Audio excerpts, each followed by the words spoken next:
Okay, the domino analogy.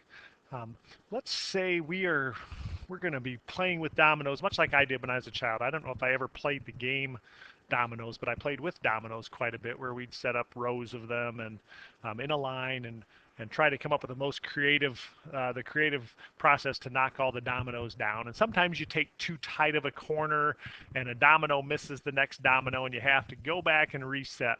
But I'd like to have the dominoes all set up and have someone be able to prove to me for sure these dominoes are all gonna topple. So let's say that this is the 19th domino, and I want you to prove to me without a doubt that that 19th domino is going to fall. You may want to say, well, I'm certain the 18th is going to fall, and clearly when the 18th domino falls, it's going to tip over the 19th domino.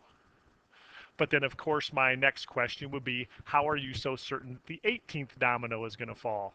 And what if I had 500,000 dominoes and I wanted to know how the 400,000th domino, why you were certain it was going to fall? So you can see maybe the challenge here, particularly if we're dealing with some mathematical formulas along the way.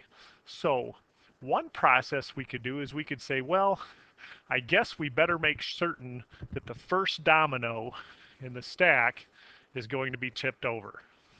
So we may want to show that domino number 1 tips.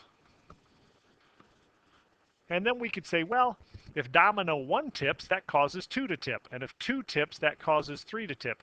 But still, how can we be certain that if 999 domino tips, the 1000th domino tips?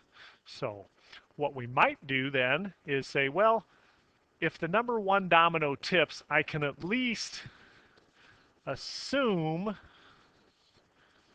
a domino tips. I can make that assumption because I know 1 domino does tip. And now instead of trying to prove that the first domino causes the second domino to tip, I can now try to go about trying to prove that if any domino out there tips, that will in effect cause the next domino to tip. And seems pretty simple in the domino analogy, but not so different in analogies that we're going to be doing with formulas shortly. So we assume a domino tips, and then we're left to show that if a domino tips,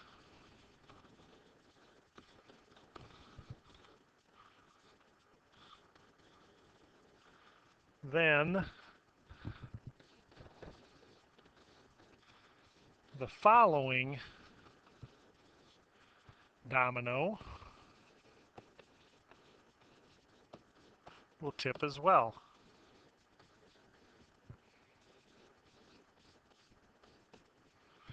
And that way, so if I'm just working with some arbitrary domino out there, and I say, if any domino tips, it will cause the next domino to fall, and I know the first domino falls, it will cause well, I guess it'll cause a domino effect. So we'll take a look at this on another video that is an application into math called mathematical induction.